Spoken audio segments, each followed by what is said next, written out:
தந்தை மகன் தூயாவியாரின் பெயராலே.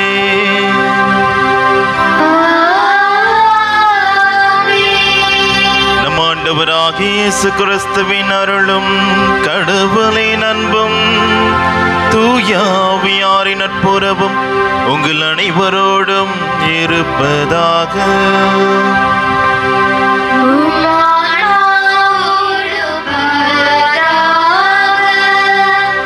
இயேசுவிற்கு மிகவும் நெருக்கமானவர்களே, தவக்காலத்தின் 3ஆம் ஞாயிற்றுக்கிழமை திரு வழிபாட்டிற்கு வந்துள்ள உங்கள் அனைவருக்கும் புனித லீலி மாதா பிரசீடியத்தின் வாழ்த்துக்களும் அன்பு வணக்கங்களும். கடவுள் இரக்கத்தின் கடவுள், தண்டனையின் இறைவன் அல்ல, மாறாக மன்னிப்பின் இறைவன். எனவே பிறர் வழியாக இறைவன் நம் தவறுகளை சுட்டிக்காட்டும் முன்பே அதை அலட்சியம் செய்யாமல் அக்கறையோடு ஏற்றுக்கொள்ள வேண்டும்.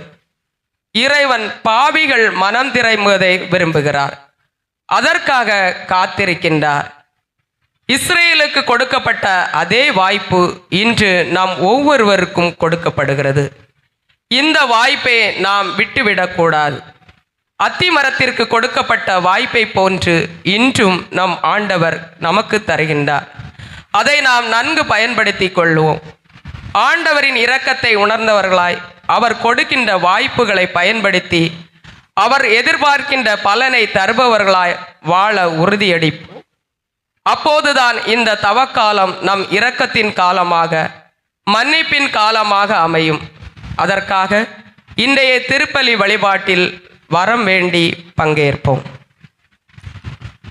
கிறிஸ்துவில் பிரியமானவர்களே, திருப்பலியானது ரபீல் அபினவ் தன்னுடைய முதல் பிறந்த நாளை கொண்டாடி இறைவனுக்கு நன்றியாக ஒப்புக் கொடுக்கின்றார்கள். மேலும் திருப்பலியானது ஆலன் பால் 14வது பிறந்த நாளை கொண்டாடி நன்றியாக ஒப்புக் கொடுக்கின்றார்கள். திருப்பலியானது நிஷா சுபபிரசவம் நடந்ததற்காக இறைவனுக்கு நன்றியாக, ஜென்சன் ஜாய்ஸ் குடும்பத்தார் இறைவன் செய்த அனைத்து செய்ததற்காக நன்றியாகவும் ஒப்புக் கொடுத்து செபிக்கின்றார்கள். மேலும் திருப்பலியானது ராஜன் தொழில் முன்னேற்றத்திற்காகவும், பி பவுல் நல்ல உடல் சுகம் வேண்டியும், ஜார்ஜ் சுமதி குடும்ப கருத்துக்கள் நிறைவேற வேண்டியும் ஒப்புக் கொடுத்து செபிக்கின்றார்கள். இவர்களோடு இணைந்து நம்முடைய உள்ளத்தில் இருக்கின்ற நம்முடைய தனிப்பட்ட கருத்துக்கள், குடும்ப கருத்துக்கள் என ஒவ்வொன்றையும் ஒப்புக் கொடுத்து செபிப்போம். மேலும் திருப்பலியானது சிஸ்டர் மேரி டிமேட்ரியா 16வது நாள் ஆன்மீக இலைப்பாற்றிக்காகவும், ராஜமனுவேல் அன்னசெல்வம் ஆன்மீக இலைப்பாற்றிக்காகவும், ஜார்ஜ் ஜான்சன் ஆன்மீக இலைப்பாற்றிக்காகவும் சிறப்பாக ஒப்புக் கொடுத்து செபிப்போம். அன்புக்குரியவர்களே, தவக்காலத்தின் 3ஆம் ஞாயிறு நம் ஒவ்வொருவரையும் அழைக்கின்றது. முதலில் இயேசு, நம் ஆண்டவராக இயேசு கிறிஸ்து பாலை நிலத்தில் சோதிக்கப்பட்டார். 2ஆம் வாரத்தில் உருமாற்றம் அடைந்தார். இப்பொழுது இன்றைய நாளில் நம்முடைய வாழ்க்கையில் நாம் மனம் மாற்றம் அடைந்த ஒவ்வொரு நமக்கு நடக்கின்ற எல்லா செயல்களுமே அது ஒண்ணுதான் மையமா வச்சிருக்கிறது, முக்கியமா இந்த தவ காலத்தில். எனவே அப்படிப்பட்ட அழைப்பை ஏற்றவர்களாய் நம் அனைவரும் இந்த நாளில் இந்த நேரத்தில் கூடி வந்திருக்கின்றோம். நம்மை அழைத்த இறைவனுக்கு நன்றி கூறுவோம். நன்றி உள்ளத்தோடு திருப்பலியில் பங்கு பெறுவோம். அன்புக்குரியவர்களே, இந்த தூய மறை நிகழ்வுகளை கொண்டாட நம் அனைவரும் தகுதி பெறும் பொருட்டு நம் பாவங்களை ஏற்றுக்கொள்வோம், மனம் வருந்துவோம்.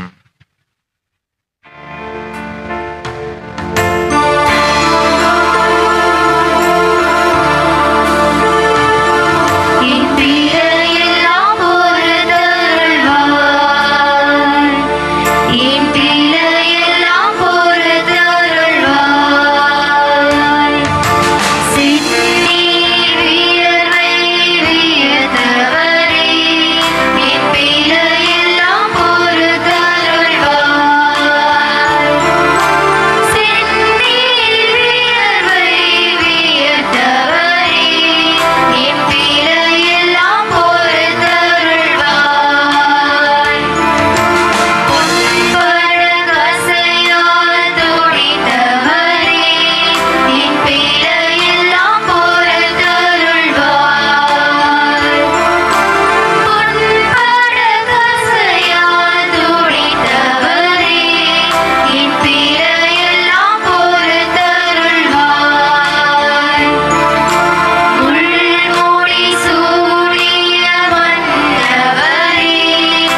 எல்லாம் வல்ல இறைவன் நம் மீது இரக்கம் வைத்து நம் பாவங்களை மன்னித்து நம்மை நிலை வாழ்வுக்கு அழைத்து செல்வாராக. ஆமென். மன்றாடுவோமாக.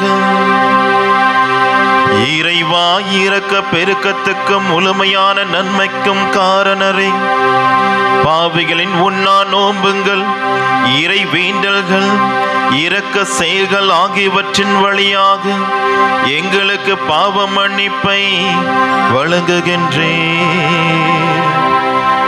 எங்களது தாழ்ச்சி மிக்க பாவ அறிக்கையை கனிவுடன் கண்ணோக்கி மனசான்றினால் நொறுங்குண்ட எங்கள் உள்ளங்களை உமது இரக்கத்தால் என்றும் உயர்த்துவீராக.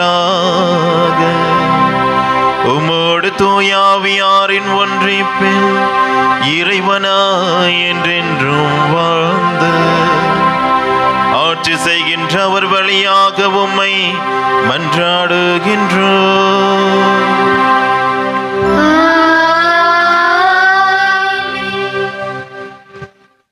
இன்றைய முதல் வாசகத்தில் வித்தியாசமான கடவுள், அதாவது உணர்வுள்ள மக்களின் துயர் கண்டு துடிக்கின்ற கடவுளை காட்டுகிறது. மோசே கடவுள் வெளிப்படையாக காண்கின்றார். இறைவனின் குறுக்கீட்டால் அவரின் பணிமாற்றம் அடைகிறது. மேலும் அவர் இனி தனக்கென வாழப் போவதில்லை. ஒட்டுமொத்த இஸ்ரேலின் குடும்பங்களுக்காக கடவுளுக்கும் மோசேய்க்கும் இடையே நடைபெறும் உரையாடல்கள், இறைவனின் வெளிப்பாடும் அழைத்தலும் அமைந்துள்ள முதல் வாசகத்தை கவனமுடன் கேட்போம். இருக்கின்றவர் என்னை உங்களிடம் அனுப்பியுள்ளார். விடுதலை பயண நூலிலிருந்து வாசகம். 3ஆம் அதிகாரம் 1 முதல் 8 மற்றும் 13 முதல் 15 வரை உள்ள இறை வசனங்கள். அந்நாட்களில் மோசே மிதியானின் அர்ச்சகராகிய தம் மாமனார் இத்திரோவின் ஆட்டு மந்தையை மேய்த்து வந்தார். அவர் அந்த ஆட்டு மந்தையை பாலை நிலத்தின் மேட்டிசையாக ஓட்டிக்கொண்டு கடவுளின் மலையாகிய ஓரேபே வந்தடைந்தார். அப்போது ஆண்டவரின் தூதர் ஒரு முட்புதரின் நடுவே தீப்பிழம்பில் அவருக்கு தோன்றினார். அவர் பார்த்தபோது முட்புதர் நெருப்பால் எரிந்து கொண்டிருந்தது. ஆனால் அம்முட்புதர் தீந்து போகவில்லை. ஏன் முட்புதர் தீந்து போகவில்லை? இந்த மாபெரும் காட்சியை பார்ப்பதற்காக நான் அப்பக்கமாக செல்வேன் என்று மோசே கூறிக்கொண்டார். அவ்வாறே பார்ப்பதற்காக அவர் அணுகி வருவதை ஆண்டவர் கண்டார். மோசே, மோசே என்று சொல்லி கடவுள் அற்புதரின் நடுவிலிருந்து அவரை அழைக்க, அவர் இதோ நான் என்றார். அவர் இங்கே அணுகி வராதே, உன் பாதங்களில் இருந்து மிதியடைகளை அகற்றிவிடு, ஏனெனில் நீ நின்று கொண்டிருக்கிற இடம் புனிதமான நிலம் என்றார். மேலும் அவர், உங்கள் மூதாதையரின் கடவுள், ஆபிரகாமின் கடவுள், ஈசாக்கின் கடவுள், யாக்கோபின் கடவுள் நானே என்றுரைத்தார். மோசே கடவுளை உற்று நோக்க அஞ்சியதால் தம் முகத்தை மூடிக்கொண்டார். அப்போது ஆண்டவர் கூறியது, எகிப்தில் என் மக்கள் படும் துன்பத்தை என் கண்களால் கண்டேன். அடிமை வேலை வாங்கும் அதிகாரிகளை முன்னிட்டு அவர்கள் எழுப்பும் குரலையும் கேட்டேன். ஆம், அவர்களின் துயரங்களை நான் அறிவேன். எனவே எகிப்தியரின் பிடியிலிருந்து அவர்களை விடுவிக்கவும், அந்நாட்டிலிருந்து பாலும் தேனும் பொழியும் நல்ல பரந்ததோர் நாட்டிற்கு அவர்களை நடத்தி செல்லவும் இறங்கி வந்துள்ளேன். மோசே கடவுளிடம், இதோ இஸ்ரேல் மக்களிடம் சென்று, உங்கள் மூதாதையரின் கடவுள் என்னை உங்களிடம் அனுப்பியுள்ளார் என்று நான் சொல்ல, அவர் பெயர் என்ன என்று அவர்கள் என்னை வினவினதால் அவர்களுக்கு என்ன சொல்வேன் என்று கேட்டார். கடவுள் மோசேயை நோக்கி, இருக்கின்றவராக இருக்கின்றவர் நானே என்றார். மேலும் அவர், நீ இஸ்ரேல் மக்களிடம் இருக்கின்றவர் நானே என்பவர் என்னை உங்களிடம் அனுப்பினார் என்று சொல் என்றார். கடவுள் மீண்டும் மோசேயை நோக்கி பின்வருமாறு கூறினார். நீ இஸ்ரேல் மக்களிடம், உன் மூதாதையரின் கடவுளாகிய ஆண்டவர், ஆபிரகாமின் கடவுள், ஈசாக்கின் கடவுள், யாக்கோபின் கடவுள் என்னை உங்களிடம் அனுப்பியுள்ளார் என்று சொல். இதுவே என்றென்றும் என் பெயர், தலைமுறை தலைமுறையாக என் நினைவு சின்னமும் இதுவே. இது ஆண்டவர் வழங்கும் அருள்வாக்கு. இறைவனுக்கு நன்றி. பதிலுரை பாடல்.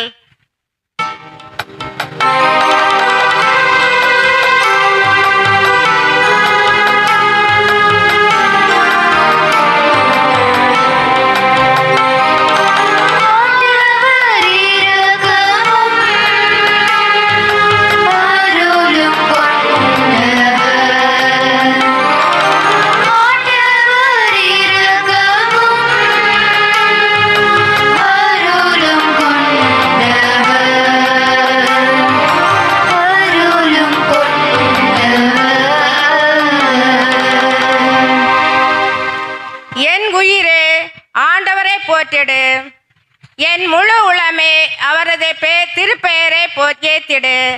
என் உயிரே ஆண்டவரை போற்றிடு, அவருடைய கனிவான செயல்கள் அனைத்தையும் மறவாதே. பல்லவி.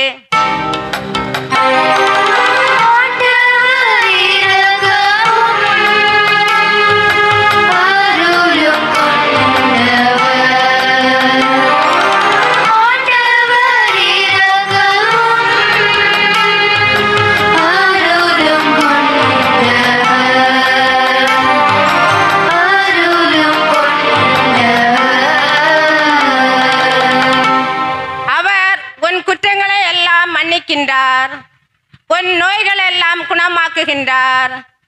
அவர் உன் உயிரை படுகொலில் நின்று மீட்கின்றார்.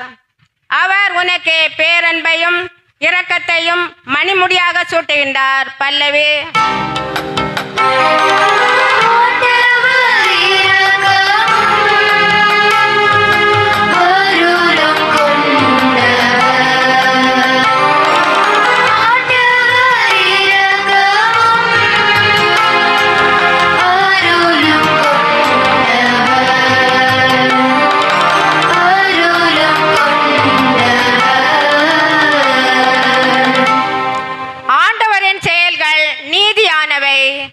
ஒடுக்கப்பட்டோர் அனைவருக்கும் அவர் உரிமைகளை வழங்குகின்றார்.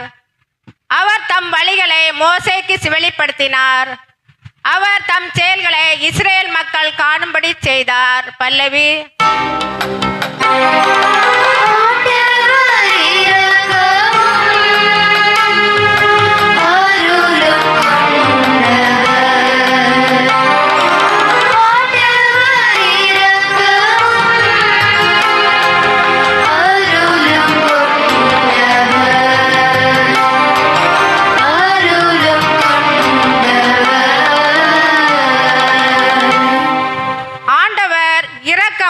அருளும் கொண்டவர், நீடிய பொறுமையும் பேரன்பும் உள்ளவர்.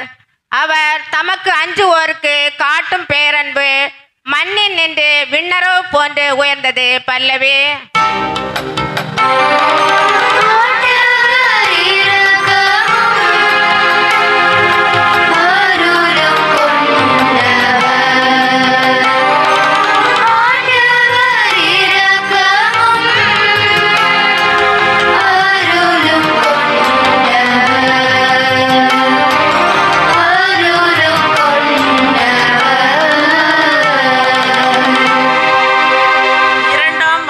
முன்னுரை.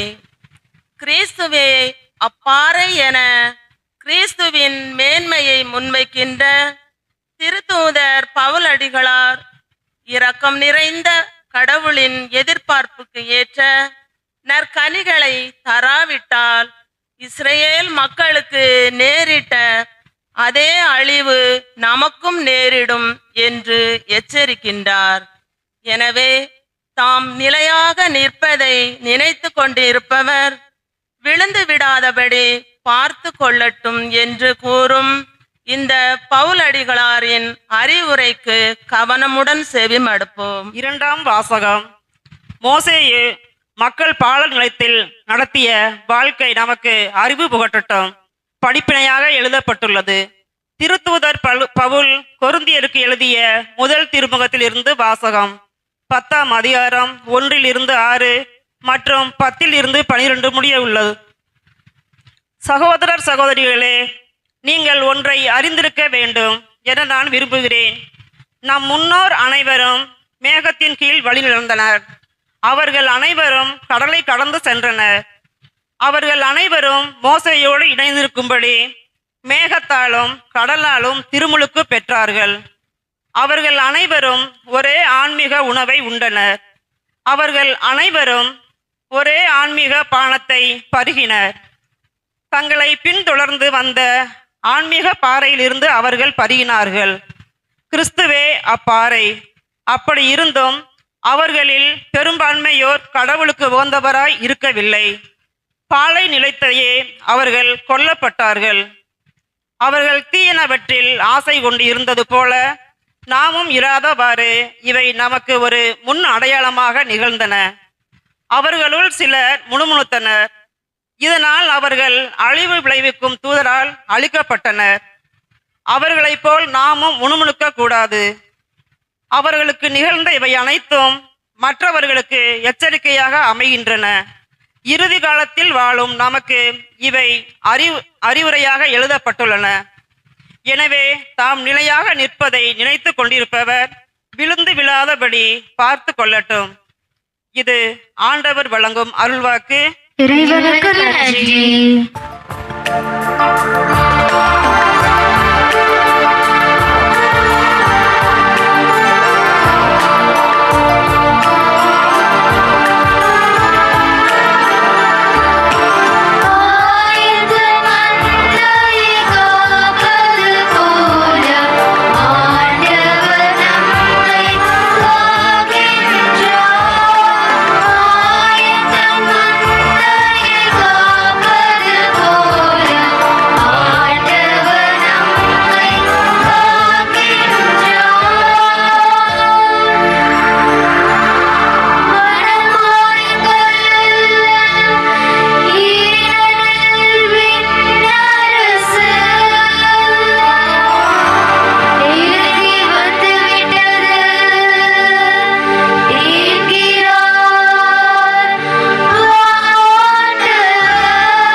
எழுதிய தூய நற்செய்தியிலிருந்து வாசகம்.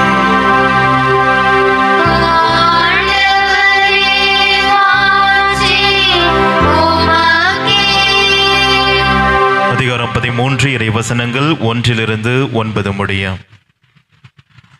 அக்காலத்தில் சிலர் இயேசுவிடம் வந்து பலி செலுத்திக் கொண்டிருந்த கலிலேயரை பிலாத்து கொன்றான் என்ற செய்தியை அறிவித்தனர். அவர் அவர்களிடம் மறுமொழியாக, இக்கலிலேயருக்கு இவ்வாறு நிகழ்ந்ததால் இவர்கள் மற்றெல்லா கலிலேயரையும் விட பாவிகள் என நினைக்கிறீர்களா? அப்படி அல்ல என உங்களுக்கு சொல்கிறேன். மனம் மாறாவிட்டால் நீங்கள் அனைவரும் அவ்வாறே அழிவீர்கள். சீலோவாமிலே கோபுரம் விழுந்து 18 பேரை கொன்றதே, அவர்கள் எருசலேமில் குடியிருந்த மற்ற எல்லாரையும் விட குற்றவாளிகள் என நினைக்கிறீர்களா? அப்படி அல்ல என உங்களுக்கு சொல்கிறேன். மனம் மாறாவிட்டால் நீங்கள் அனைவரும் அப்படியே அழிவீர்கள் என்றார். மேலும் இயேசு இந்த உவமையை கூறினார். ஒருவர் தம் திராட்சை தோட்டத்தில் அத்திமரம் ஒன்றை நட்டு வைத்திருந்தார். அவர் வந்து அதில் கனியை தேடிய போது எதையும் காணவில்லை. எனவே அவர் தோட்ட தொழிலாளரிடம், பாரும், 3 ஆண்டுகளாக இந்த அத்திமரத்தில் கனியை தேடி வருகிறேன், எதையும் காணவில்லை. ஆகவே இதை வெட்டிவிடும், இடத்தை ஏன் அடைத்து கொண்டிருக்க வேண்டும் என்றார். தொழிலாளர் மறுமொழியாக, ஐயா, இந்த ஆண்டும் இதை விட்டு வையும். நான் இதை சுற்றிலும் கொத்தி எரு போடுவேன். அடுத்த ஆண்டு கனி கொடுத்தால் சரி, இல்லையானால் இதை வெட்டிவிடலாம் என்று அவரிடம் கூறினார். ஆண்டவரின் அருள்வாக்கு. கிறிஸ்துவே உமக்கு புகழ்.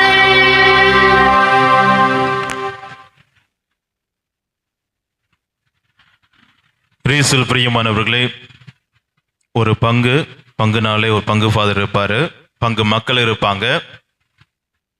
அந்த பங்கு ஃபாதருக்கு கொஞ்சம் நிறைய தொல்லைகள் இருந்தனால ஒரு நாள் திடீர்னு மறைவரை கொடுக்கும்போது சொல்லிட்டார், இந்த பங்கு மக்கள் எல்லாமே நரகத்துக்கு தான் போவீங்க அப்படின்ட்டு. சொல்லி முடிச்ச உடனே கூட்டத்தில் ஒருத்தர் சிரிச்சாராம். உடனே எழுப்பி கேட்குறாரு, எந்திரி, ஏன் சிரிச்ச அப்படின்னு கேட்டாரா. நான் இந்த பங்கு இல்லை ஃபாதர், நான் வேற பங்குலேருந்து வந்தேன் அப்படின்னாராம். இப்போ மனம் மாறுதல் அப்படின்னாலே அது எனக்கு இல்லை, பக்கத்தில் இருக்கிறவங்களுக்கு, அவங்களுக்கு அப்படின்ட்டு. அதிகமாக குடிக்காதீங்க, குடிக்கிறது ரொம்ப கெடுதல், வீட்டுக்கு கெடுதல் அப்படின்னு சொன்ன உடனே யார் யார் குடிக்கிறாங்களோ சுற்றி எல்லாத்தையும் நம்ம கண்ணு எண்ணங்கள் எல்லாம் போகும். அவரை தான் சொல்றாரு, இவரை தான் சொல்றாரு அப்படின்ட்டு. அதிகமாக சத்தம் போடாதீங்க, கணவர்கிட்ட சத்தம் போடாதீங்க, கணவரை அடிக்காதீங்க அப்படிலாம் நடந்துட்டு, கணவரை அடிக்காதீங்க அப்படின்னு சொல்லும்போது நம்ம எண்ணங்கள் எல்லாம் யார் யார் அப்படி இருக்காங்களோ அவங்கள நோக்கி நம்முடைய எண்ணங்கள் எல்லாம் போயிடும். ஆனால் நான் அந்த சொல்ற வார்த்தைகள் எனக்கு சொல்லப்படுகின்ற வார்த்தைகள், நான் மனம் மாற சொல்லக்கூடிய வார்த்தைகள் அப்படின்னு சொல்லிட்டு நாம் அதை ஏற்றுக்கொள்ள எத்தனை பேர் தயாரா இருக்கும் என்பது ஒரு பெரிய கேள்விக்குறி தான். ஒவ்வொரு முறையும் அறிவுரை சொல்லும் போதெல்லாம் அது எனக்கு கூறப்படுது, என்னை குத்துகிறதா இல்லையா அப்படின்றத விட என்னை சூழ்ந்து இருக்கிறவங்களை குத்துற மாதிரி தான் சொல்லிட்டு இருக்காரு அப்படின்றத நம்ம அதிகமா யோசிப்போம். இன்றைய நாள்ல நமக்கு தெரியும், தவக்காலம் என்று சொன்னாலே ஒரே ஒரு மாற்றம் தான் நமக்கு வேணும், மனம் மாற்றம். அந்த மனம் மாற்றத்தை இன்னும் கொஞ்சம் ஆழப்படுத்தணும் அப்படின்ற வார்த்தைகள், இறை வார்த்தைகள் இன்று நமக்கு கொடுக்கப்பட்டுள்ளது. இப்போ மனம் மாற்றம் என்று சொன்னாலே நம்முடைய வாழ்க்கையில அது வெறும் செயல்கள் இல்லை, வார்த்தைகள் இல்லை, மனம் உள்ள இதயத்துல மாற்றம் வர வேண்டும். இதுக்கு 2 உதாரணத்தை நான் சொல்லலாம். ஒரு சிலர்கிட்ட ஏற்கனவே தனிப்பட்ட விதத்தில் சொல்லியிருக்கேன். ஒன்று, இங்கே தான் சென்னையில் தான் இருக்கிற பெண்மணி, திருமணம் ஆகிருச்சு. ஆனால் வாழ்க்கையில் மற்றவர்களை பற்றி பார்த்து கத்துறது, அதிகமாக சவுண்டு போடுறது, கோவப்படுறது எல்லாம், அந்த வாழ்க்கையெல்லாம் குடும்பத்தில் ஒரு பிரச்சனையான ஒரு நிலைமையில் இருக்காங்க. திடீரென்று அவங்களுக்கு ஒரு நோய் வருது. ஹாஸ்பிட்டலில், மருத்துவமனையில் அட்மிட் பண்ணிட்டாங்க. ஐசியூ வார்டுக்கு போயிட்டாங்க, கோமா ஸ்டேஜுக்கு போயிட்டாங்க.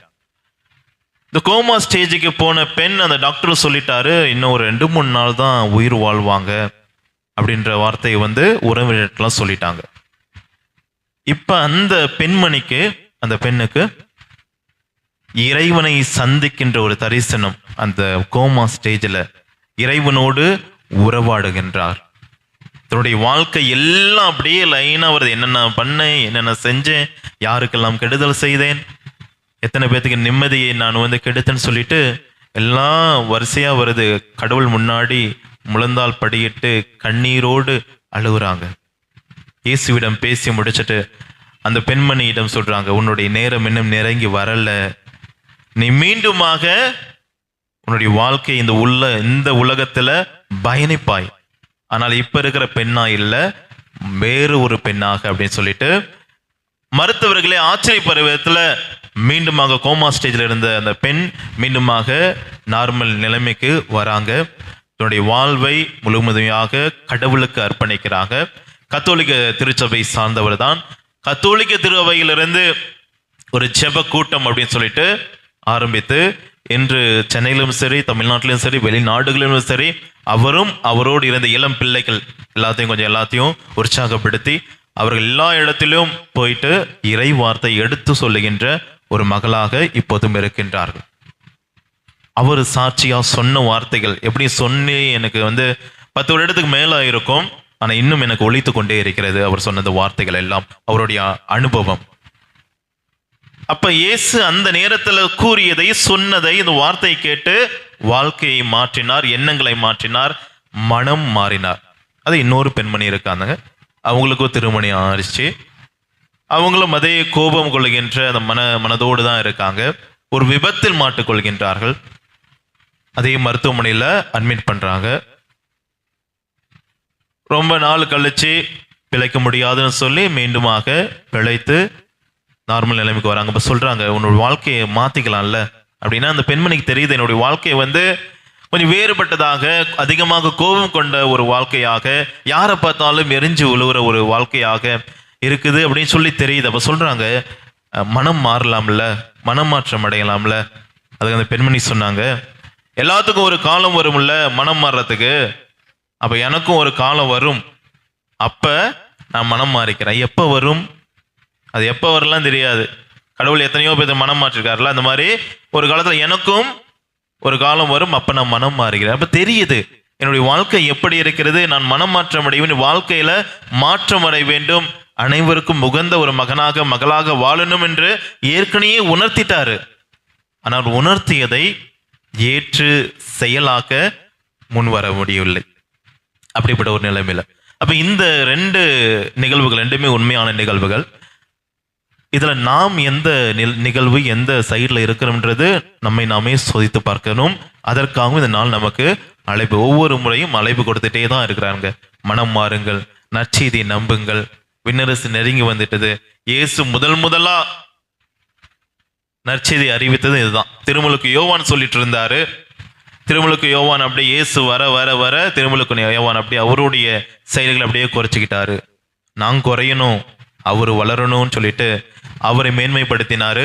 திருமுழுக்கு பெற்று வந்த உடனே அவர் நற்செய்தியாக இப்ப இயேசு சொல்றாரு, மனம் மாறுங்கள், நற்செய்தியை நம்புங்கள், விண்ணரசு நெருங்கி வந்து விட்டது அப்படின்ட்டு. அப்ப இன்றைய நாள்ல இந்த மனம் மாற்றத்தை பற்றி நம்ம ஒவ்வொருவருமே மனம் மாற வேண்டும், இல்லைன்னா அழிந்து போயிருவீங்க அப்படின்ற ஒரு வார்த்தையும் சொல்றார். முதல் வாசகத்துல அடிமைத்தனத்தில் இருந்த மக்களை மோசையின் வழியாக அழைத்து கொண்டு வருகிறார் இறைவன். அங்க முட்புதர் வழியாக கடவுள் பேசுகிறார். பேசுகின்ற கடவுளின் வார்த்தையை மோசே ஏற்றுக்கொள்கின்றார், வாழ்வாக்குகின்றார். நற்செய்தியில வரும்போது இப்ப இயேசு கிட்ட ஒரு குழப்பத்தோடு, இயேசுவை எப்படியாவது குழப்பி விடுன்னு சொல்லி ஒரு கூட்டம் எப்பயுமே இருக்கும், நமக்கு தெரியும். அவங்க வந்து கேட்கிறாங்க, பலி செலுத்து கொண்டிருந்த கலிலேயரை பிலாத்து கொன்றான் அப்படின்னு சொன்ன உடனே இயேசு என்ன பதில் சொல்ல போறாரு? இப்ப பிலாத்து திட்ட போறாரா, இல்ல பலி செலுத்து கொண்டிருந்தவர்களை அவங்களுக்காக மனம் வருந்து போறாரா, ஐயோ அப்ப அவங்க பாவம் செஞ்சுட்டாங்களே அப்படின்னு ஏதாவது சொல்ல போறாரா அப்படின்னு சொல்லிட்டு அந்த ஒரு வார்த்தையோட அவங்க முடிச்சிட்டாங்க. ஆனா இயேசு சொல்றாரு, ஏன்னா அவங்க சொன்னனுடைய உள் நோக்கம் என்னன்னா, அந்த பழி செலுத்து கொண்டிருக்கும் போது, பழிநாயாறு கடவுளுக்கு பழி செலுத்து கொண்டிருக்கும் போது ஒருவர் கொல்லப்படுகிறார் அப்படின்னா அவர் ஏதாவது பாவம் செஞ்சிருக்கிறாரு. அதுபோல விபத்தில் யாராவது இறந்து போயிட்டாங்க அப்படின்னா அவங்க ஏதோ ஒன்று பாவம் செஞ்சிருக்காங்க, அதனால தான் இறந்து போனாங்க. இயற்கை சீற்றங்கள் அதில் அழிந்து போனா பாவம் செஞ்சிட்டாங்க, கடவுள் அதனால அவர்களை அழித்துட்டாங்க அப்படின்னு சொல்லுவோம். இப்படி நம்ம சொல்லும் போது நாமளே அடிக்கடி கொஞ்ச நாள் பேசியிருப்போம். இப்போ சிறு குழந்தை எடுத்துக்கொள்ளுங்களேன், சுனாமிலாம் வந்துச்சு, இயற்கை சீற்றங்கள் வந்தது, நிலநடுக்கம் வந்தது, கொரோனா வந்தது, எத்தனை குழந்தைகள் உயிர்கள் பறி போயிருக்கும். அப்போ அதே வார்த்தையை நம்ம சொல்ல முடியுமா? அந்த குழந்தை பாவம் செஞ்சிருக்கு, அதனாலதான் அவருடைய உயிரை கடவுள் எடுத்துக்கிட்டாரு, பழி தீர்த்து கொண்டாரு அப்படின்னு. அந்த குழந்தைக்கு இந்த உலகம் என்னன்னு அறியாமலே போயிருக்கு. அப்ப இயேசு இங்க இந்த இடத்துல மையமா சொல்றது, நீங்கள் மனம் மாறாவிட்டால் உங்களுக்கும் அதே அழிவுதான் கிடைக்கும் அப்படின்றார். இப்ப நம்முடைய மையமா கொண்டது யார் இறந்தார்கள், எப்படி இருந்தார்கள், அவங்க பாவம் செஞ்சாங்களா இல்லையா அப்படின்னு சொல்லி மற்றவர்களை குத்தி காட்டி சொல்லி காட்டிட்டே இருக்கிறத விட, நான் ஒவ்வொரு மரணத்தையும் பார்க்கும் போதெல்லாம் என்னுடைய வாழ்க்கை இறைவனுக்கு உகந்ததாக, அவருக்கு உகந்த மகனாக மகளாக நான் வாழணும் அப்படின்னு சொல்லி நமக்கு உணர்த்துகின்ற ஒரு செய்தி தான். அப்ப திரும்பவும் அவரு சொல்றாரு, இயேசு சொல்றாரு, கோபுரம் இடிந்து விழுந்ததில் மரித்தவர்கள் எல்லாம் பாவிகளா? அப்ப மற்றவர்கள் எல்லாம், எருசலேமில் இருக்கிற மற்றவங்க எல்லாம் நல்லவர்களா? அது ஒரு திரைப்பட பாடல் வரையிலும் வரும்ல, சிறைசாலையில் இருப்பவர்கள்லாம் தீவிரவாதிகள் கிடையாது, வெளியே இருக்கிறவங்க எல்லாம் புத்தனும் கிடையாது அப்படின்னு சொல்லிட்டு நமக்கு தெரியும். நான் எப்படிப்பட்ட வாழ்க்கையை வாழ்ந்துட்டு இருக்கேன். சிறைசாலையில் சென்றிருக்காங்கன்னா ஒரு சிலர் தவறு செய்திருக்கலாம், ஒரு சிலர் தவறு செய்யாமலும் சிறைசாலையில் இருப்பாங்க. யாரோ செய்த பாவத்திற்கு அவங்கள பழியா போட்டு சிறைசாலையில் போட்டிருக்கலாம். அப்ப நமக்கு நம்முடைய கண்ணோட்டம் இல்லைன்னா சிறைசாலையில் இருந்தா அவங்க எல்லாம் குற்றம் செய்திருக்காங்க. ஏதாவது ஒரு விதத்தில் குற்றம் செய்திருக்காங்க. அப்போ சிறைசாலையிலிருந்து வெளியே இருக்கிற நாம் எல்லாருமே நல்லது தான் செஞ்சுட்டு இருக்கோமா, 24 மணி நேரத்திலும் நல்லது தான் செஞ்சுட்டு இருக்கேன் அப்படின்னு இருந்தா சந்தோஷம். ஆனால் மனிதராக இருக்கிற நம்ம ஒவ்வொருவரும் கண்டிப்பா ஏதாவது ஒரு சூழ்நிலையில பாவக்குழியில விழுவோம். அப்ப இன்று நமக்கு கொடுக்கப்படுகின்ற இறை வார்த்தை மீண்டும் மீண்டும் உணர்த்துறது என்னன்னா, அந்த பக்கம் இந்த பக்கம்லாம் பார்க்காதீங்க, உள்ள போகுங்க, இன்னும் ஆழமாக போக, இன்னும் தூரமாக போக. வெளியே தூரமா போறதில்ல, இதயத்தின் ஆழத்தில் இன்னும் ஆழமாக போக இந்த தவக்காலத்தை, அருமையான காலத்தை கொடுத்திருக்கிறார். ஒவ்வொரு வருடம் தவக்காலம் வருது. ஏன் திரும்ப திரும்ப வருதுன்னா, அந்த அத்தி மரம் 3 வருடமாக கனி தராமல் இருக்கும்போது அதை வெட்டி விடலாம், ஏன் இடத்தை அடைச்சிட்டு இருக்கு, பாவத்திலே இருக்கு அப்படின்னு சொல்லிட்டு இருக்கும்போது, இல்லை இன்னும் ஒரு வாய்ப்பு கொடுக்கலாம், இன்னும் கொஞ்சம் தண்ணி ஊற்றலாம், எரு கொடுக்கலாம் அப்படின்னு சொல்லிட்டு அப்ப கனித்தர இல்லை என்றால் வெட்டி விடலாம் அப்படின்னு சொன்னாரு. அடுத்த வருஷம் வரும்போது திரும்பவும் சொல்லுவார், இன்னும் ஒரு வாய்ப்பு கொடுக்கலாம் அப்படின்ட்டு. அதுதான் கடவுளினுடைய இரக்கம், பேரன்பு. என்னதான் ஒரு புறம் பாவம் செய்யாதீர்கள், பாவம் செய்தால் அழிந்து விடுவீர்கள் அவர்களை போல சொல்லும் போது, இன்னொரு புறம் அவருடைய இரக்கத்தின் குணத்தை நமக்கு காட்டுறாரு. நான் இரக்கமுடையவன், மீண்டும் உங்களுக்கு வாய்ப்பு கொடுக்கிறேன், உங்களுக்கும் சரி எனக்கும் சரி மீண்டும் மீண்டும் வாய்ப்பை கொடுத்து கொண்டே இருக்கிறார். இந்த வாய்ப்பை நாம் தான் பயன்படுத்திக் கொள்ள வேண்டும். முதலில் நான் ஒரு பாவி என்று ஏற்றுக்கொள்ள வேண்டும். அதற்காக என்னுடைய மனம் மாறியவளாக என்னுடைய சிந்தனைகளிலும் செயல்களிலும் நான் காட்டும்போது, வாழ்ந்து காட்டும்போது இறைவனுக்கு உகந்த மகளாக வாழுவோம். அந்த ஒரு அருமையான அழைப்பை நமக்கு கொடுத்திருக்கின்றார். எனவே அழைப்பை ஏற்றவர்களாய், மனம் மாறியவர்களாய், முக்கியமாக மற்றவர்களை பார்க்காமல் என்னை நானே பார்த்து என்னை சீர்படுத்தி அவருக்கு உகந்த வாழ்க்கை நான் வாழ வேண்டும். வாழ்வதற்கு ஏற்ற வல்லமைகளையும் சக்திகளையும் இறை ஆசிரியும் பரிசுத்தாவின் வல்லமையும் தருமாறு தொடர்ந்து திருப்பலியில் மன்றாடுவோம்.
என்னை நோக்கி அழையுங்கள், நான் உங்களுக்கு செவிமடுப்பேன் என்று கூறிய ஆண்டவரின் நம்பிக்கை கொண்டவர்களாய் நம்முடைய வேண்டுதல்களை ஏறெடுத்து வைப்போம்.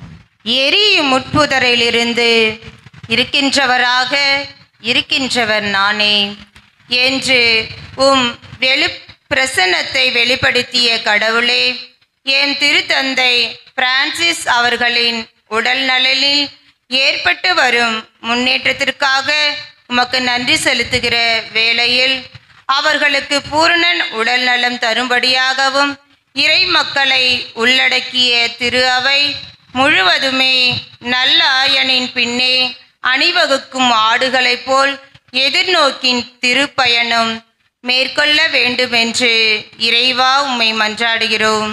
ஆண்டவரே, எங்கள் மன்றாட்டை கேட்டருளும். அவர்களின் துயரங்களை நான் அறிவேன்.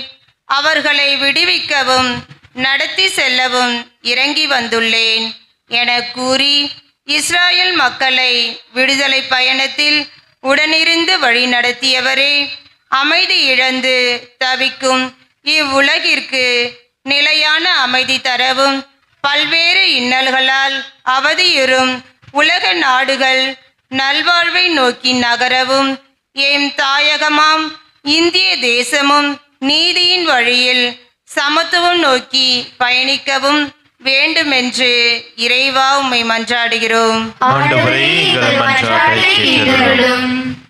கிறிஸ்து என்கிற ஆன்மீக பாறையிலிருந்து ஆன்மீக பானத்தை பருகிய ஆன்மீக உணவை உண்டும் வருகிற நாங்கள் அனைவரும் தீயனவற்றில் அழிவு கொண்டு அழிவு விளைவிக்கும் முணுமுணுப்பின் பாதையில் பயணிக்கும் இஸ்ரேலை போல் அல்லாமல் கடவுளுக்கு உகந்தவராய் எம் வாழ்க்கை பயணத்தை தொடரவும், குறிப்பாக தேர்வு காலத்தில் இருக்கும் எம் குழந்தைகள் அனைவரும் உல்லாசத்தை துறந்து உற்சாகமாய் உழைத்து வெற்றி நோக்கி பயணிக்க வேண்டுமென்று இறைவா உம்மை மன்றாடுகிறோம். ஆண்டவரே, எங்கள் மன்றாட்டை கேட்டருளும். பலி கொடுக்க தவறினாலும் எம்மை வெட்டி வீழ்த்தாமல் விட்டு வைத்து இன்னொரு ஆண்டையும் மற்றொரு தவக்காலத்தையும் தந்துள்ள இறைவா, இங்கே கூடியுள்ள நாங்கள் அனைவரும் இந்த அருள் தரும் காலத்தை செவ்வனே செலவிட்டு மனமாற்றத்தின் பாதையில் பயணிக்க அருள் தர வேண்டுமென்று இறைவா உம்மை மன்றாடுகிறோம். ஆண்டவரே, எங்கள் மன்றாட்டை கேட்டருளும். ஞானத்தின் இருப்பிடமே இறைவா, தங்கள் கல்வி ஆண்டு இறுதி தேர்வு எழுதி கொண்டிருக்கும் எங்கள் பிள்ளைகளை உம்மிடம் ஒப்படைக்கின்றோம்.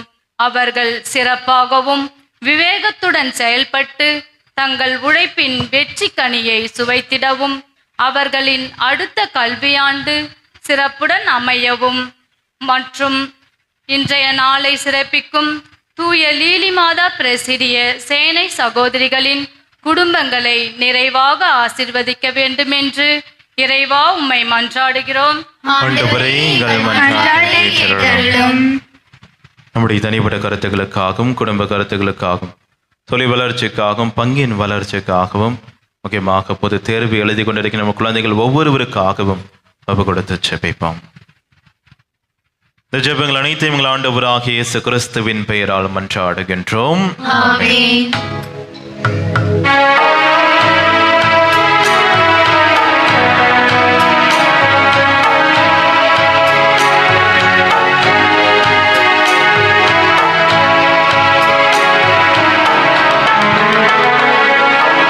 நாங்கள் தருகின்ற காணிக்கை இது ஏற்றருள் தெய்வமே. நாங்கள் தருகின்ற காணிக்கை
சகோதர சகோதரிகளே, என்னுடைய இதம் உங்களுடைய இதமான இப்பலி எல்லாமுள்ள தந்தையாக இறைவனுக்கு ஏற்றதாகும்படி மன்றாடுங்கள்.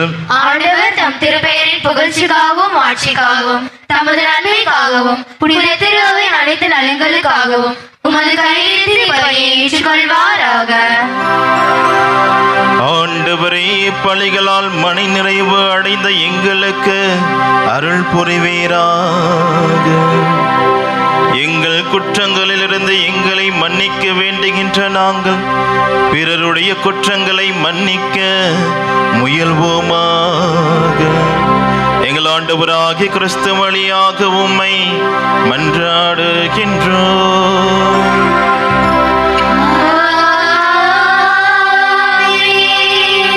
ஆண்டவர் உங்களோடு இருப்பாராக.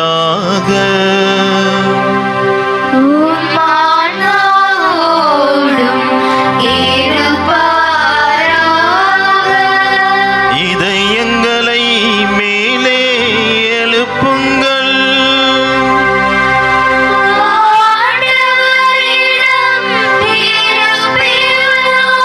நம் இறைவனாகிய ஆண்டவருக்கு நன்றி கூறுவோம்.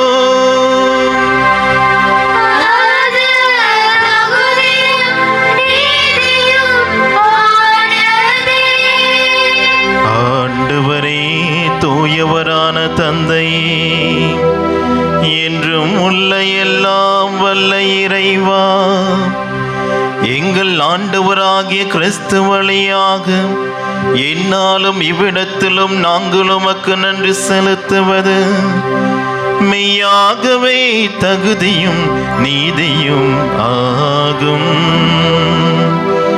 எங்கள் கடமையும் மீட்புக்குரிய செயலுமாகும். தமக்கு தண்ணீர் தருமாறு சமாரிய பெண்ணிடம் கேட்ட நேரத்திலேயே கிறிஸ்து அப்பெண்ணுக்கு நம்பிக்கை என்னும் கொடையை வழங்கினார். அவ்வாறு அப்பெண்ணின் நம்பிக்கையின் மீது பெரிதும் ஆர்வம் கொண்டதால் அவரில் இறையன்பின் நெருப்பை பற்றி எரிய செய்தார்.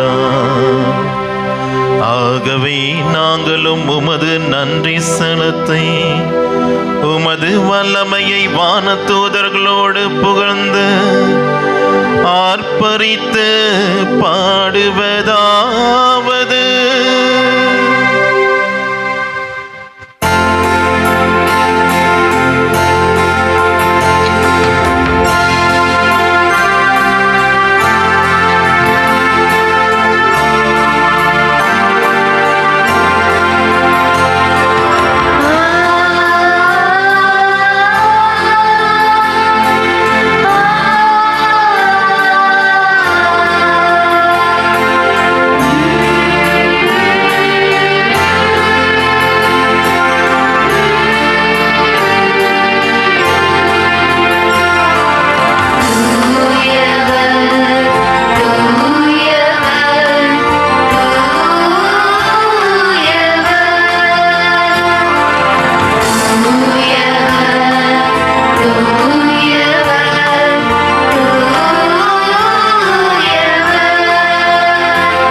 ஆண்டவரே நிர்மையாகவே தூயவர், தூய்மை அனைத்துக்கும் ஊற்று.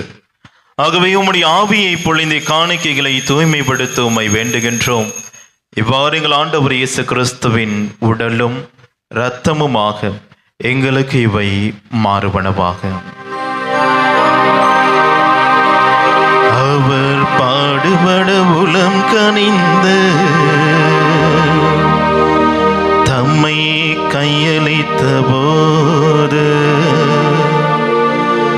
அப்பத்தை எடுத்து நன்றி செலுத்தி அதை பெற்று தம் சீடர்களுக்கு அளித்து அவர் கூறியதாவது: அனைவரும் இதிலிருந்து பெற்று உண்ணுங்கள், ஏனெனில் இது உங்களுக்காக கையளிக்கப்படும் என் உடல்.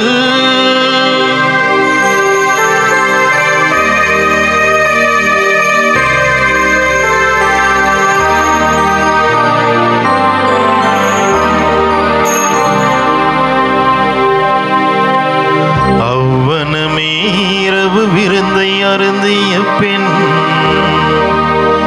கிண்ணத்தையும் எடுத்து மீண்டும் உமக்கு நன்றி கூறி தம் சீடர்களுக்கு அளித்து அவர் கூறியதாவது: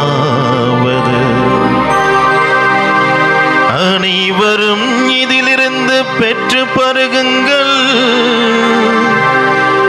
ஏனெனில் இது புதிய நிலையான உடன்படிக்கைக்குரிய என் இரத்தத்தின் கிண்ணம். இது பாவ மன்னிப்புக்கென்று உங்களுக்காகவும் பலருக்காகவும் சிந்தப்படும். இதை என் நினைவாக செய்யுங்கள்.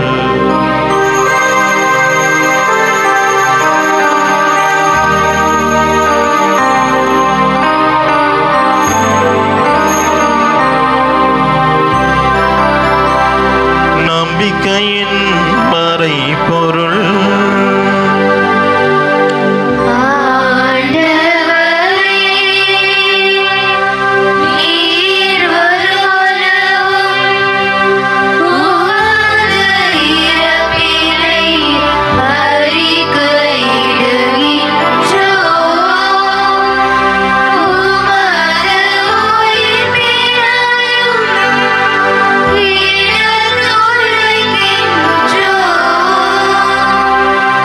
ஆண்டவரே, நாங்கள் கிறிஸ்துவின் இறப்பினையும் உயிர்ப்பினையும் நினைவு கூர்ந்து வாழ்வு தரும் அப்பத்தையும் மீட்பளிக்கும் கிண்ணத்தையும் உமக்கு ஒப்புக் கொடுக்கின்றோம்.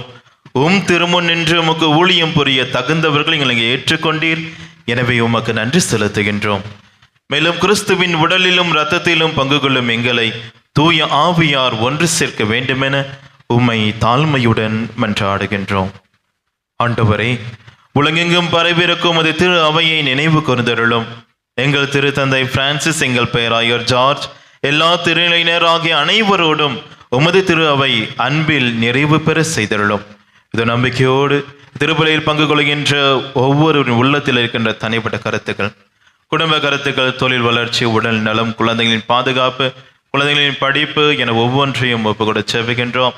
மேலுமாக இன்றைய நாளில் தங்களுடைய பிறந்த நாளை, திருமண நாளை கொண்டாடி உமக்கு நன்றி கூறுகின்ற ஒவ்வொருவரையும் நிறைவாக ஆசீர்வதித்துள்ளோம்.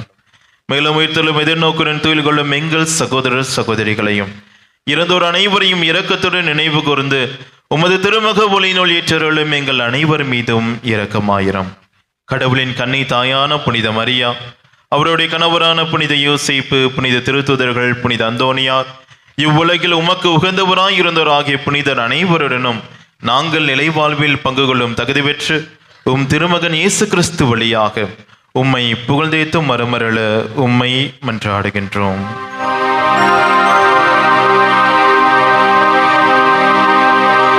இவர் வழியாக இவரோடு இவரில்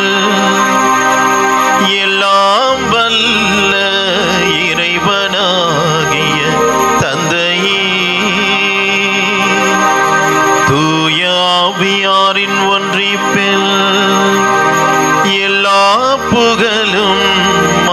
மாட்சியும் என்றென்றும் உமக்கு உரியதே.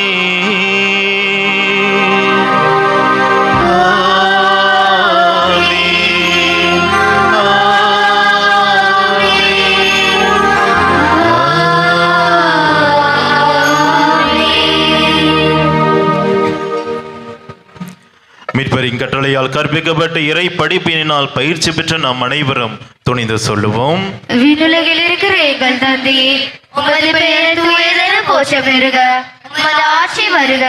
உமது திருவுள்ளம் விண்ணுலகில் நிறைவேறுவது போல மண்ணுலகிலும் நிறைவேறுக. எங்கள் அன்றாட உணவை இன்று எங்களுக்கு தாரும்.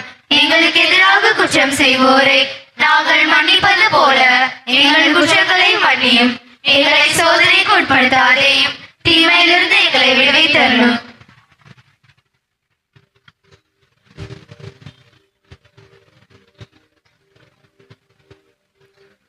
ஆண்டவரே, தீமை அனைத்திலிருந்தும் எங்களை விடுவித்து எங்கள் வாழ்நாளில் அமைதியை கனிவுடன் அருள உம்மை மன்றாடுகின்றோம். உமது இரக்கத்தின் உதவியால் நாங்கள் பாவத்திலிருந்து எப்போதும் விடுதலை பெற்று யாதொரு கலக்கமுமின்றி நலமாய் இருப்போமாக. நாங்கள் எதிர்நோக்கியிருக்கும் பேரின்பத்துக்காகவும் என் மீட்பராகிய இயேசு கிறிஸ்துவின் வருகைக்காகவும் காத்திருக்கின்றோம். ஆண்டவரே இயேசு கிறிஸ்துவை, அமைதியை உங்களுக்கு விட்டு செல்கின்றேன், என் அமைதியை உங்களுக்கு அளிக்கின்றேன் என்றும் திருத்தூதர்களுக்கு மொழிந்தீரே. எங்கள் பாவங்களை பாராமல் உமது திருவை நம்பிக்கை கண்ணோக்கி உமது திருவுலத்துக்கு ஏற்பதற்கு அமைதியும் ஒற்றுமையும் அளித்தருள்வீராக. என்றென்றும் வாழ்ந்து ஆட்சி செய்கின்றவர் நீரே. ஆண்டவருடைய அமைதி உங்களோடு என்றும் இருப்பதாக. ஒருவருக்கொருவர் அமைதியை பகிர்ந்து கொள்வோம்.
இதோ இறைவனின் செம்மறி, இதோ உலகின் பாவங்களை போக்குபவர்.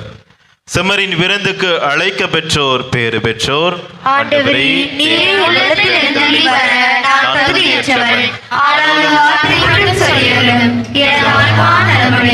கிறிஸ்துவின் திருவுடலும் திரு ரத்தம் நம்மை காத்து நிலை வாழ்வு அளிப்பதாக.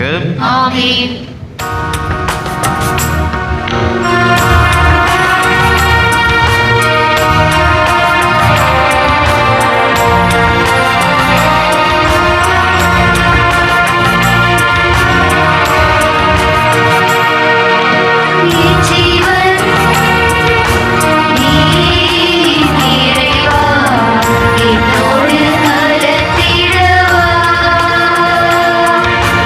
உன்னோடு நான்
வழியை வேண்டல். விண்ணக தந்தையே, உம் திருமகனும் எம் சகோதரருமான இயேசு கிறிஸ்துவில் நீர் எங்களுக்கு வழங்கிய நம்பிக்கையும் தூய ஆவியார் வழியாக எங்கள் இதயங்களில் நீர் பற்றி எறிய செய்த பிறரன்பு சுடரும் உம் அரசின் வருகைக்கான எதிர்நோக்கை எங்களில் தட்டி எழுப்புவனவாக. நற்செய்தியின் விதைகளை நாளும் வளர்த்தெடுக்கும் நல்லோராய் உம் அருள் எம்மை மாற்றுவதாக.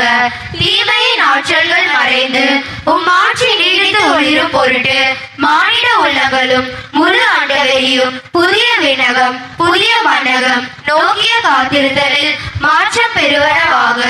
யூபிலி கொண்டாட்டத்தின் அருள் விண்ணக செல்வங்களுக்கான ஆர்வத்தை எதிர்நோக்கி திருப்பயணிகளாகிய எம்மில் தூண்டி எழுப்புவதாக. அதே அருள் எம் மீட்பரின் மகிழ்ச்சியையும் அமைதியையும் அகிலமெங்கும் அளிப்பதாக. என்றென்றும் போற்றுவதற்குரிய எம் கடவுளாகிய உமக்கே மாட்சியும் புகழும் இன்றும் என்றும் உரித்தாகுக. ஆமென். அன்றுகளில் தவ காலத்துடைய 3வது ஞாயிறு வருகின்ற மார்ச் 25 செவ்வாய்க்கிழமை ஆண்டுடைய பிறப்பின் அறிவிப்பு மங்கள வார்த்தை விழாவை பெருவிழாவை நாம் கொண்டாடுகிறோம்.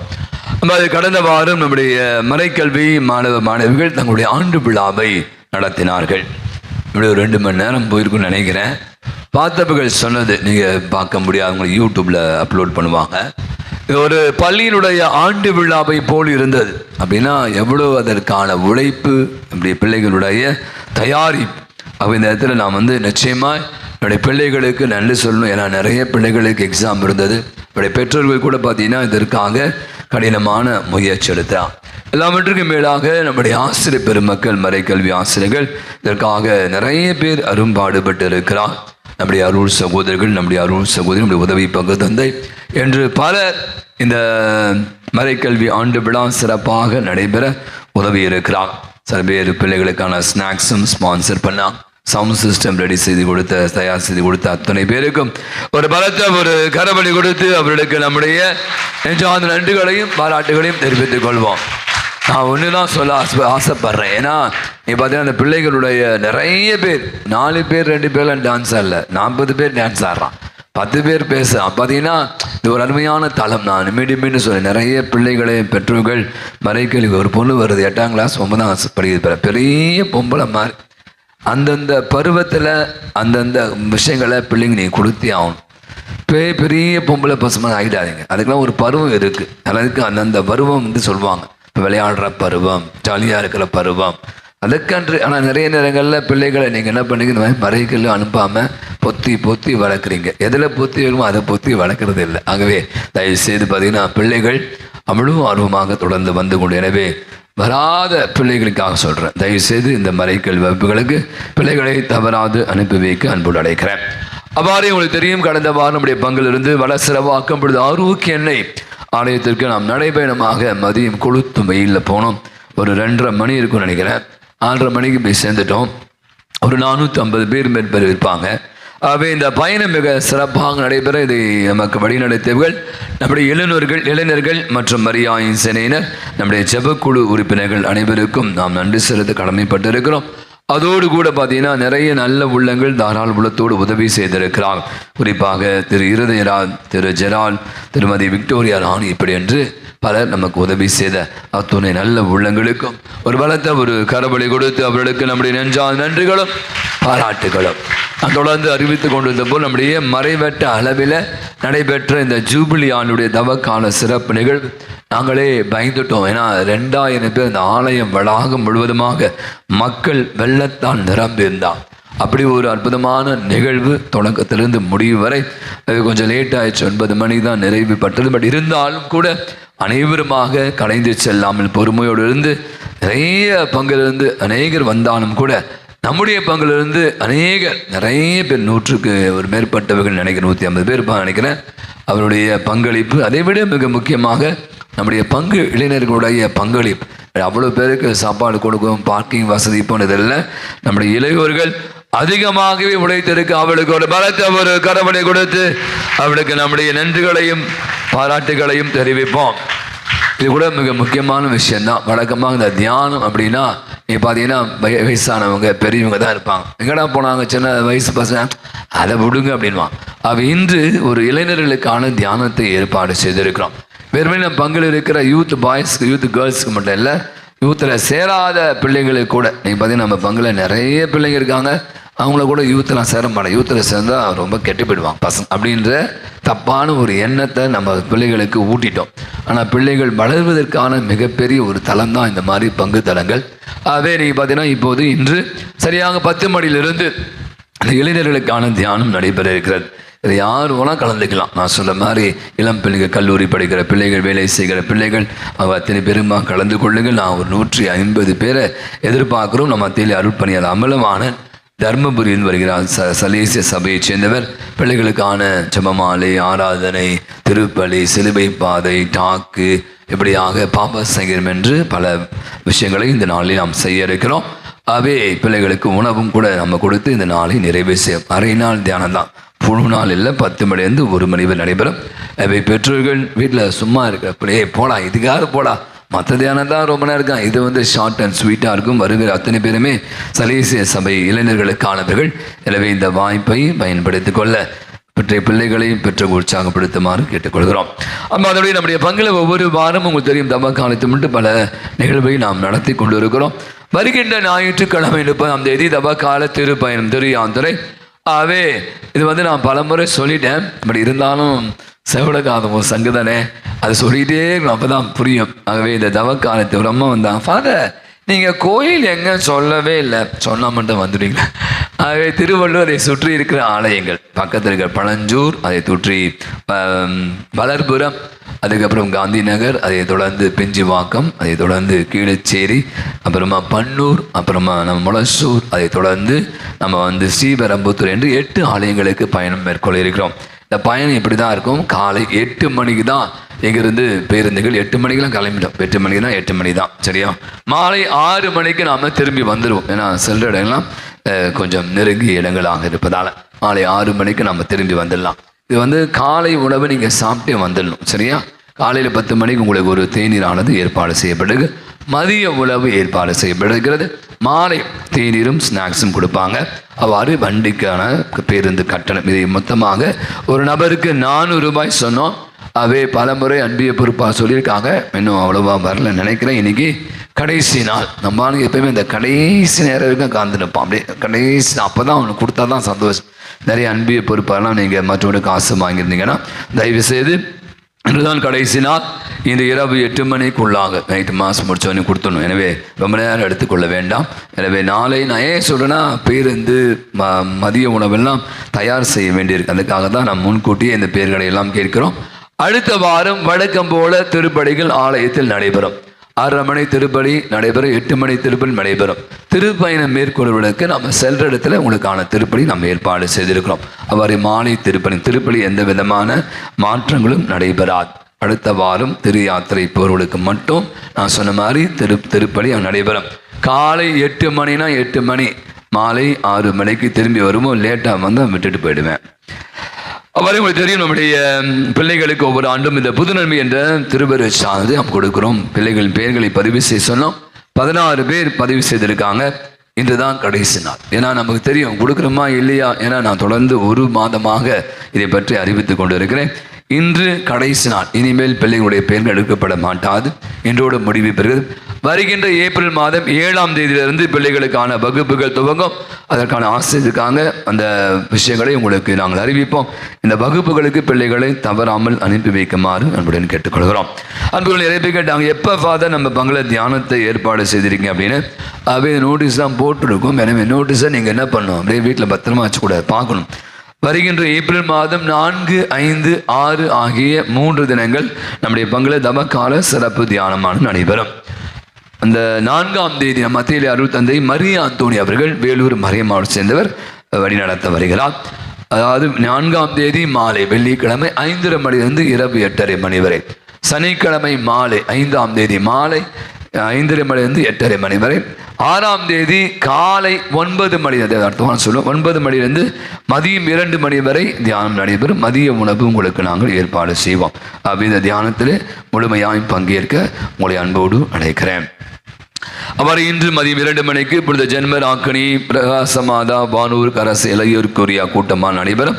அதைத் தொடர்ந்து 3 மணிலிருந்து 4 மணிக்குள்ளாக அனைத்து சேனையருமாக இணைந்து ஆட்சிஸ் விழாவை நடத்துகிறார்கள். எனவே சேனையர்கள் கலந்து கொண்டு வாக்குறுதிகளை புதுப்பித்துக் கொள்ள அன்புடன் கேட்டுக்கொள்கிறோம்.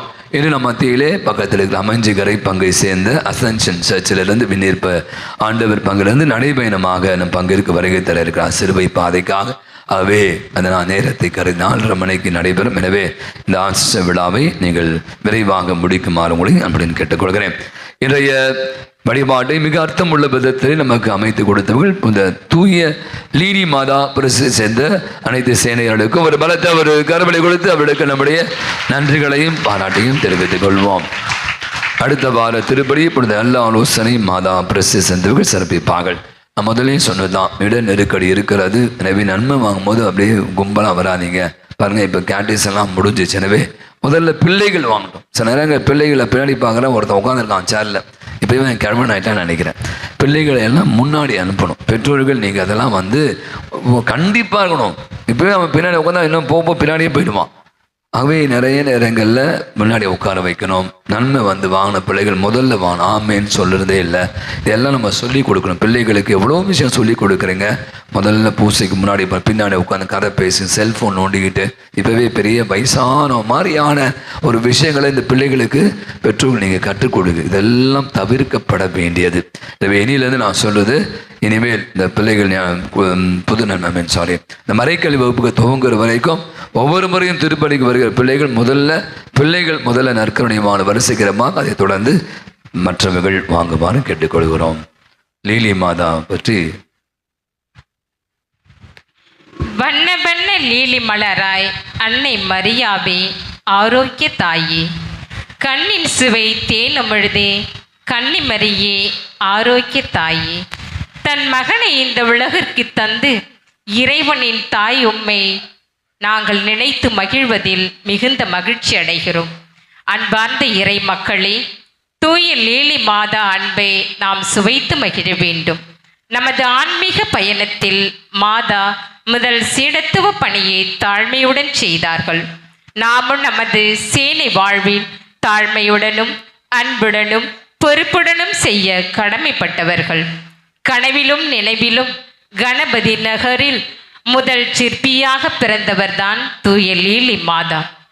அந்த சிற்பிக்குள் முத்தாக புனித அடைக்கல மாதா பிரசிடியும், புனித மோட்சராக்கினி பிரசிடியும், புனித உத்திரிய மாதா பிரசிடியும், புனித இரட்சகரின் தாய் பிரசிடியும் என்று 4 முத்துக்களை கொடுத்து மகிழ்ந்தது. அவர்களின் பணி வாழ்வானது உயர் நிர்வாக சபையிலும் சிறந்தோங்க மாதா துணை செய்து வருகிறார்கள். பணியில் அயராது உழைத்து வருகின்றனர். தூய்மை என்றால் என்னவென்று எங்களை தம் தாயின் கண்காணிப்பில் வைத்து அவர்கள் முந்தியால் எங்களை அரவணைத்து பாதுகாக்கிறார்கள். தூய லீலி மாதாவே, நோயுற்றோரையும் மனநிலம் பாதிக்கப்பட்டோரையும் உமது கரங்களில் பற்றி வழி நடத்துவீராக. அம்மா, தூய லீலி மாதா பிரசிடியத்தில் உள்ள அனைத்து நபர்களையும் தொடர்ந்து உமது கரம் பெற்று வழி நடத்தும் தாயே, தொடர்ந்து எம்மை உமது தூய்மையின் வழியில் நடத்தி நாங்கள் என்றும் தூய்மை உள்ளவர்களாய் வாழும் பேச்சினை அருள்வீராக. அம்மா, என் அன்பு ஆண்டவரிடம் எங்களுக்காக பரிந்து பேசும் தூய லீலி மாதாவே, எங்களுக்காக வேண்டிக் கொள்ளும். மரியே வாழ்க. நன்றி கூறி மன்றாடுவோம். ஆண்டவரை, விண்ணகத்தில் உள்ள மறை பொருட்களின் அச்சாரத்தையும் இவ்வுலகில் ஏற்கனவே விண்ணக உணவால் வளமையும் பெற்றுள்ள நாங்கள் உம்மை பணிவுடன் வேண்டுகின்றோம். அதனால் மறைபொருளாக எங்களில் திகழ்வது செயலளவிலும் நிறைவு பெறுவதாக. எங்கள் ஆண்டவராகிய கிறிஸ்து வழியாக உம்மை மன்றாடுகின்றோம்.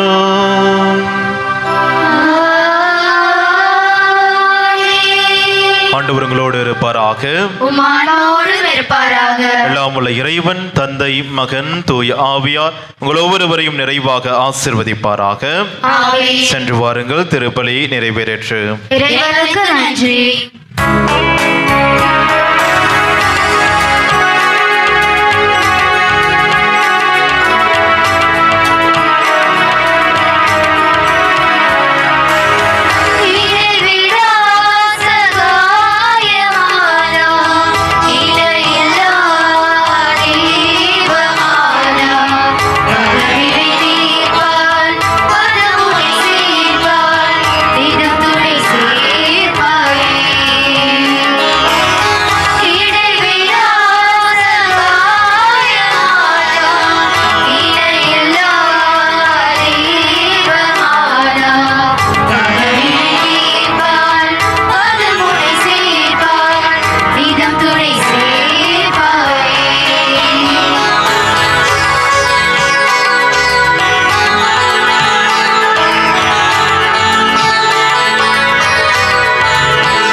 மதுரமான திருதேவி எங்கள் மேல் இரக்கமாயிரும். மரியாயின் மாசற்ற திருதேவி எங்களுக்காக வேண்டிக் கொள்ளும். என் பங்கின் பாதுகாவலரான புனித அந்தோனியாரே எங்களுக்காக வேண்டிக் கொள்ளும். புனித சூசியப்பரே எங்களுக்காக வேண்டிக் கொள்ளும். எல்லா புனிதர் புனிதைகளே எங்களுக்காக வேண்டிக் கொள்ளுங்கள். தந்தை மகன் தூய ஆவியாரின் பெயராலே ஆமென். இயேசுவுக்கே புகழ், இயேசுவுக்கே புகழ், இயேசுவுக்கே மகிமை, இயேசுவுக்கே மகிமை, இயேசுவுக்கே நன்றி, இயேசுவே நன்றி. மரியே வாழ்க, மரியே வாழ்க.